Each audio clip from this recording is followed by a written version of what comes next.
On June 4th, 1967, the infant state of Israel found itself on the brink of annihilation. Israelis still lived with the agonizing memory of the Holocaust. Now the Arab nations surrounding Israel vowed to make the blue Mediterranean run red with the blood of Jews. We were thinking in terms of the Israelis are going to be thrown to the water. On the morning of June 5th, 1967, Eitan Ben Eliyahu flew one of the first missions against Egyptian airfields in the Sinai. This is a matter of life and death. This is a matter of Israel is going to be destroyed. People were in panic. People were talking about the imminent destruction of the state of Israel, of a war in which there will be an enormous number of casualties. At least 10,000 people will be killed.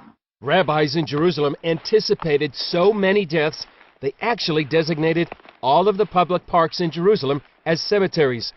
Just before the war, the joke in Israel was, last one's out, turn off the lights. But this black humor didn't mask the fear that many Israelis genuinely anticipated a catastrophe. Israel found itself outnumbered and outgunned on three fronts: Egypt to the south, Jordan to the east, and Syria to the north. The Soviet Union had poured $2 billion worth of arms into the Arab nations.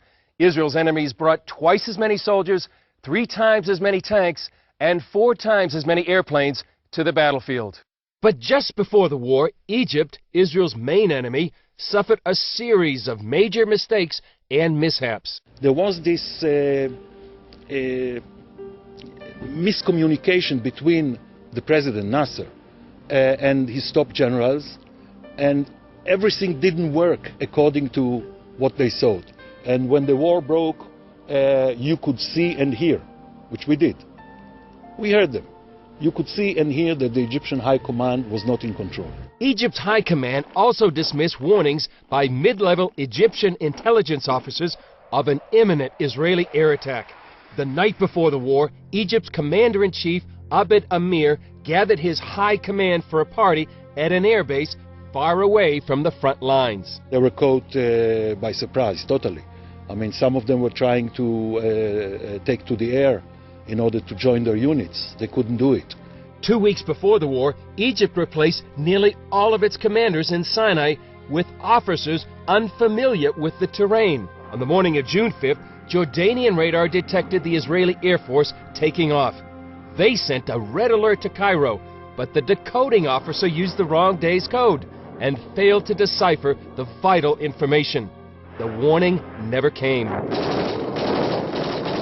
Instead, the Israeli Air Force decimated the Egyptian Air Force on the ground, the key to the outcome of the war. Some, like author Sarah Rigler, who's written on the Six-Day War, believe this series of Egyptian mistakes reveals the work of an unseen hand. You can say, oh, wow, what a lucky coincidence. Or you can see the divine hand. We see that God arranged all these things to happen the way they did because he wanted the Israeli strike to succeed. He wanted us to win. He wanted us to regain our holy places. To some, the confusion in the Egyptian command just before the war evoked memories of the biblical story of Gideon routing the enemies of Israel. Instead of annihilation, Israel won one of the most decisive victories in military history.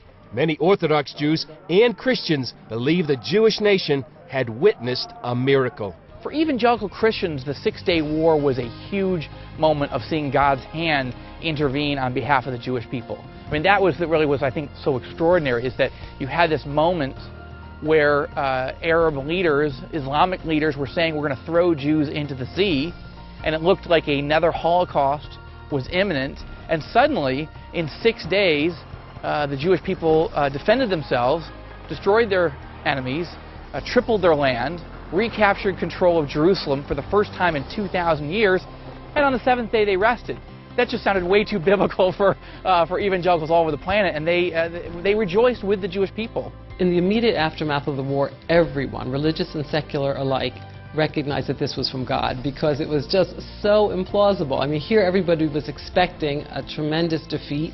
This is a miracle. Even Moshe Dayan, who was the commander of the Israeli forces, and who was a very secular person. He went to visit the Western Wall the day after it was liberated, and there's a tradition to put, put little notes to God in the wall. So he put a little note to God between the crevices of the wall, and of course as soon as he left, the newspaper men in their typical discreet way ran and took the note out and read it. What did it say? And it was a line from Psalms that said, "This is from God, it's wondrous in our eyes."